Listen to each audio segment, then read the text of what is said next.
بەڵام لە ئێستادا پەرلەمانی عێراق لە ڕاستیە جۆرێک لە هاوسۆزی جۆرێک لە تعاتوفی بۆ دروست بوو بۆ چارەسەرکردنی شێشەی موچەی فەرمانبەران بزوتنەوەی فراکسیۆنی گۆڕان فراکسیۆنی کۆمەڵی ئیسلامی فراکسیۆنی یەکێتی نیشتیمانی کوردستان ئەم ساڵ تەرحێکمان هەیە منە ڕۆژە لە مداخلەکەیە باسم کرد و برادرانی تریشمان باسمان کردووە تەرحەکە بریتیە لەوەی کە ئەبێ ئێمە ئەم ئیتیفاقە لە بینی هەولێر و بەغا کە هەولێر هەموو جارە ئیلتیزام ناکەونەوەتەکە درێژە ئەدەن بە مەسەلەی بردننی نەوت کە ئیلتیزام ناکە ئەبێ هەوڵ بین وا بکەین کە بە ئیجباری ئیلتیزام کە ئەگەر ئیلتیزامی نەکرد ڕێگەی تر بدۆزینەوە طبعا کۆمەڵێک تەرحکرایەک لە تەرحەکانەوە ئەگەر ئیلتیزامیان نەکرد قەزەکە بینە محکەمەی ئیتیحادی تەنانەت بکات شکات بکەین لە بەرپرسەکان بیان دێن بە محکەمە سەفەریان لێ قەدەغەکەین پاسپۆرتیان لێ بسەنینەوە هەوڵ بین لە حەقی قانونیان بکەین تا ئەگاتە ڕادەی مەسەلەی ئینتەرپۆل یعنی ئەمە یەکێک لەو تەرحانەیە تەرحێکی تر بریتیە لەوەی کە ئەمە هەرسێکمان تەبەنیمان کردو بریتیە لەوەی کاکە ناکرێ ئێمە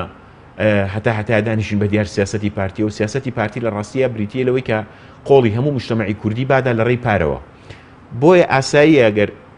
پارتی و هەولێر یان با بڵین پارتی خۆی وەکو حکوومەت ناوێ ئیلتیزام بکە بە ئەم ساڵ خۆتان نزان موازنە بۆ ساڵێکە قانونی موازنە بۆ ساڵێکە بۆ ساڵی 2017